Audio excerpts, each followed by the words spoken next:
ரொம்ப ரொம்ப அருமையாக ஈஸியான ஒரு ரெசிபி. லெமன் ரைஸும் உருளைக்கிழங்கு வறுவலும் இன்றைக்கி லஞ்சுக்கு நம்ம வீட்டில் இந்த ரெசிபி தான் பண்ணியிருக்கோம். நீங்களும் இது போல் எப்படி இருக்குன்னு செஞ்சு பார்த்துட்டு பிடிச்சிருந்தா லைக் பண்ணிவிட்டு ஷேர் பண்ணிவிட்டு கமெண்ட் பண்ணுங்கள். இன்றைக்கி நம்ம ஷெரின்ஸ் கிச்சனில் லெமன் சாப்பாடு உருளைக்கிழங்கு வறுவலும் பண்ண போகிறோம். என்னடா இது பழைய ரெசிபி தானே அப்படின்னு பார்ப்பீங்க. ஆனாலும் கேட்டதுக்காக செய்கிறேன். வீட்டில் பாப்பா வந்து ரொம்ப நாள் ஆச்சு, ரொம்ப நாள் பல மாதம் ஆச்சு. ஆமா, ஸ்கூல் போக பிப்ரவரியில இருந்தே செய்யறது இல்ல. பிப்ரவரி, மார்ச், ஏப்ரல், மே, ஜூன், ஜூலை 6 மாசம் ஆச்சுமா. 6 மாசம் ஆச்சா லெமன் சாப்பாடு சாப்பிட்டு உருளைக்கிழங்கு வறுவல் சாப்பிட்டோம். அதனால இன்னைக்கு பண்ண போறோம். அதை எப்படி பண்ணலாம்னு பாக்குறதுக்கு முன்னாடி நம்ம கிச்சனுக்கு கொஞ்சம் பாத்திரம் வாங்கிட்டு வந்தேன், அதை பத்தி கொஞ்சம் சொல்றேன். இது வந்து நம்ம டீ பாத்திரம், டீ வைக்கிறதுக்காக வாங்கினேன். இது வந்து ஹாக்கின்ஸ் பிராண்ட். இது விலை பார்த்தீங்கன்னா கொஞ்சம் அதிகமாக தான் இருக்கு. தகுந்த மாதிரி கொஞ்சம் வெயிட்டும் ரொம்ப நல்லா இருக்கு. 900 இது வந்து 900 ரூபாய் கம்மியா. இது வந்து 900 ரூபாங்கிறது பாப்பா வந்து கம்மின்றா, நான் சொல்றேன் அதிகமாக தான் இருக்கு. ஏன்னா பொருள் வந்து நல்லா ஹெவியா நல்லா வெயிட்டா இருக்கு. இந்த மாதிரி இங்க இருக்கு பாத்தீங்களா, இந்த மாதிரி எல்லாம் இருந்துச்சுன்னா நம்ம டீ எல்லாம் இப்படி ஊத்துறப்போ கீழே ஒழுகாம இருக்கும். அதனால இது கொஞ்சம் நல்லா கொடுத்துருக்காங்க. டிசைனும் பாத்தீங்கன்னா அழகா இருக்கு. மூடி பாத்தீங்கன்னா கிளாஸ் மூடி கொடுத்துருக்காங்க. ரொம்ப பாக்குறதுக்கு வந்து லுக் வந்து ரொம்ப ஸ்டைலா இருக்கு. ஆமா. அவ்வளோதான். இது வந்து இந்த முட்டையெல்லாம் பீட் பண்ணுவோம்லையா, இப்படி ஆரம்பமே அமர்கலமா இருக்கு. இப்படி இப்படி அமுக்குவோம்ல, அதுக்கு அமுக்கணுமா இப்படி ப்ரெஸ் பண்றது. முட்டை இந்த கேக்குக்கெல்லாம் அப்படி இது பண்ணா அது பண்ணிக்கலாம். அப்புறம் வந்து இது ரொம்ப பெருசு இல்லை, சிசர். அப்புறம் வந்து ஏன் சிசர் சொல்லு. வீட்டுல வந்து ஆமா, சிசர் வந்து எதுவுமே கட் பண்ண மாட்டேங்குது, எல்லாமே மலை மட்டையா ஜாஸ்தியா மாதிரி. அதனால இந்த ஒரு சிசர் ஒன்று வாங்கிட்டு இருந்தேன் கிச்சனுக்கு. நம்ம டேமேஜ் பண்றதே உங்களுக்கு எப்ப பாரு. அப்புறம் வந்து இது ஒரு மிக்சிங் பவுல். இது வந்து பாத்திரம், இது வந்து அடியில் வந்து நல்ல பெரிய வெயிட் நல்ல வெயிட் தான். இது வந்து 880 ரூபாய் போட்டுருந்தாங்க. இது வந்து வினோத் பிராண்ட். இது போல அடுப்புல கூட இதை வச்சுக்கலாம். வச்சு ஏதாவது வறுக்கிறதுக்கு பொரிக்கிறதுக்கு கூட யூஸ் பண்ணிக்கலாம். நம்ம ஏதாவது மிக்ஸ் பண்ணணும்னா கூட இதுல மிக்ஸ் பண்ணிக்கலாம். ஹீட் ஆயிடுச்சுன்னா இது வந்து நமக்கு கை வச்சு தூக்குறதுக்கு கொஞ்சம் கஷ்டமா இருக்கும். அதனால நம்ம மிக்சிங் பவுலாவும் யூஸ் பண்ணிக்கலாம். இந்த மாதிரி சப்பாத்தி மாவுல பறிச்சுங்க பொரிக்கிறதுக்கு இந்த மாதிரி இருக்கும். நான் யூஸ் பண்ணிப்பேன். நீங்க இதுல குழம்புகளும் எது வைக்கிறதுனாலும் வச்சுக்கலாம். இது வந்து 880 ரூபாய். நல்ல பயங்கர வெயிட். வினோத் பிராண்ட் எப்பயுமே அப்படிதான் இருக்கும். வினோத் வந்து எப்பயுமே சூப்பர் பிராண்ட், நம்பி வாங்கலாம். அவங்க அந்த பிராண்ட் வந்து நம்பி வாங்கலாம். அப்புறம் வந்து இது வந்து பிரஸ்டீஜ்ல ஒரு பிராண்ட் வாங்கினேன். பிரஸ்டீஜ் பிளாட்டினா இதுக்கு பேர். இது ரொம்ப நாளா நான் வாங்கணும்னு ஆசைப்பட்டு வாங்கினது. போறப்போலாம் இது வந்து சின்ன சைஸ்ல தான் கிடைக்கும். இந்த டைம்ல தான் நம்ம கொஞ்சம் பெருசா கிடைச்சிருக்கு. கொஞ்சம் பெருசா இருந்தாதான் நம்ம ஏதாவது வதக்குறதுக்கோ குழம்பு செய்யறதுக்கோ கொஞ்சம் ஈஸியா இருக்கும். ரொம்ப குட்டி பொருளா வாங்கிட்டோம்னா அது எதுக்குமே யூஸ் இல்லாம போயிடும். எப்பயுமே கொஞ்சம் பொருள் வாங்குறது கொஞ்சம் பெரிய பொருளாவே வாங்கிட்டீங்கன்னா கொஞ்சம் சேர்த்து செய்யறதுக்கு நல்லா இருக்கும். இதுவுமே பாட்டம் வந்து நல்லா ஹெவியா இருக்கு, வெயிட்டும் ரொம்ப நல்லா இருக்கு. இதோட விலை பார்த்தீங்கன்னா 980 ரூபாய். 1250 ரூபாய் போட்டிருந்தாங்க. ஆஃபர் எல்லாம் போக 980 ரூபாய் வந்துச்சு. இது அப்புறம் கைப்பிடி பாத்தீங்கன்னா இந்த இடத்துல ஒரு ரப்பர் மாதிரி ஒன்று கொடுத்துருக்காங்க, ஹீட்டு தாங்கிறதுக்காக. நல்லா இருக்கு. இதுலதான் நான் இப்போ உருளைக்கிழங்கு பண்ண போறேன். இப்ப வந்து ஸ்டவ் ஆன் பண்ணிட்டு என்ன பண்ண போறோம், ஐயோ அடுப்பு வந்து எப்பயுமே இப்படிதான் மக்கள் பண்ணும். அடுப்புல இந்த லைட் வந்து எப்பயுமே மக்கள் பண்ணும். சும்மா இருக்கிறதுக்குள்ள டக்குன்னு பத்தி குத்தி இந்த மாதிரி வீடியோ எடுக்கிற செகண்ட்ல பட்டு போட்டு அடிச்சுட்டு அந்த அடுப்பு அடிச்சுட்டு இருக்கும். இப்ப பாத்தீங்கன்னா இந்த ஸ்டிக்கர்லாம் எடுக்கிறதுக்காக தான் ஸ்டவ் ஆன் பண்ணியிருக்கேன். அதை வந்து லைட்டா சூடு பண்ணோம்னா அந்த ஸ்டிக்கர் வந்து எடுத்துடலாம் ஈஸியா. ஒரு மூளை அந்த ஸ்டிக்கரை எடுத்துட்டு கழுவிக்கலாம். அதுக்காக தான் லைட்டா சூடு பண்ணி பாருங்க, அது ஈஸியாக வந்துடுச்சு பார்த்தீங்களா. அந்த மாதிரி லைட்டாக அடுப்பில் சூடு பண்ணிங்கன்னா அது வந்துடும். இந்த மாதிரி எடுத்துக்கோ. சூப்பர், எடுத்தாச்சு. இப்போ இதை கழுவிட்டு வறுவல் பண்ணிடலாம். ஸ்டவ் ஆன் பண்ணி எண்ணெய் ஊற்றிக்கலாம். எண்ணெய் ஊற்றி எண்ணெய் காஞ்சிருச்சு.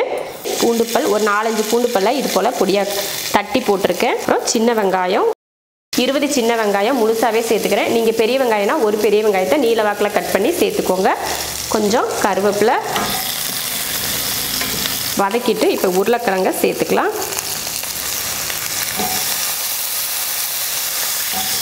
தேவையான உப்பு. 1/2 கிலோ உருளைக்கிழங்க இது போல் கொஞ்சம் பெரிய சைஸாகவே கட் பண்ணி போட்டிருக்கேன். ரொம்ப பொடியாலாம் இல்லை, இந்த மாதிரி சைஸில் போட்டிருக்கேன். தேவையான உப்பு போட்டாச்சு. கொஞ்சம் மஞ்சத்தூள்,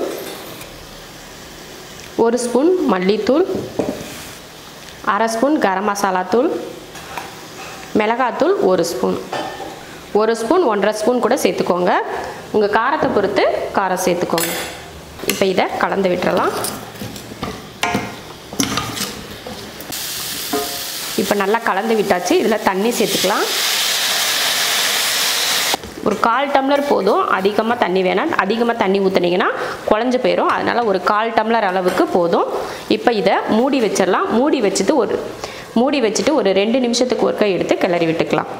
இந்த மாதிரி உருளைக்கிழங்குல பார்த்தீங்கன்னா சின்ன வெங்காயத்தை உரிச்சு போட்டு இந்த மாதிரி அது முழுசாக இருந்துச்சுன்னா அந்த உருளைக்கிழங்கு சாப்பிட்றப்ப அந்த வெங்காயத்தை சேர்த்து சாப்பிடுமா, அதுவும் டேஸ்ட்டாக இருக்கும். உப்பு காரம்லாம் பிடிச்சி வெங்காயம் ரொம்ப ருசியாக இருக்கும். அதுக்காக தான் நான் முழுசாக சின்ன வெங்காயம் சேர்த்துருக்கேன். உங்களுக்கு சின்ன வெங்காயம் வேண்டாம் அப்படின்னா பெரிய வெங்காயம் கூட நீல வாக்கில் கட் பண்ணி சேர்த்துக்கோங்க.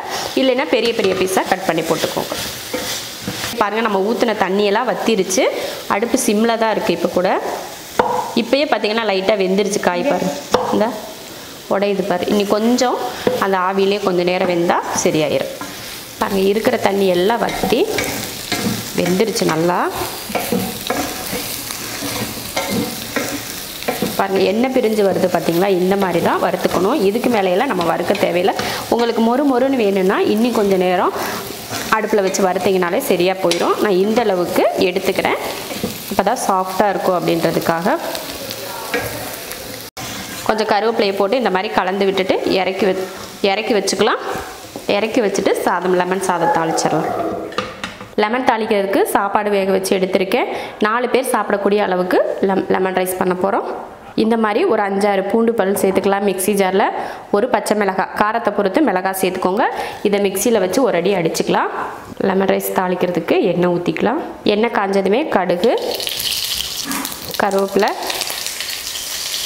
கொஞ்சம் இஞ்சி, சின்ன துண்டு இஞ்சியாக இந்த மாதிரி கட் பண்ணி சேர்த்துக்கோங்க.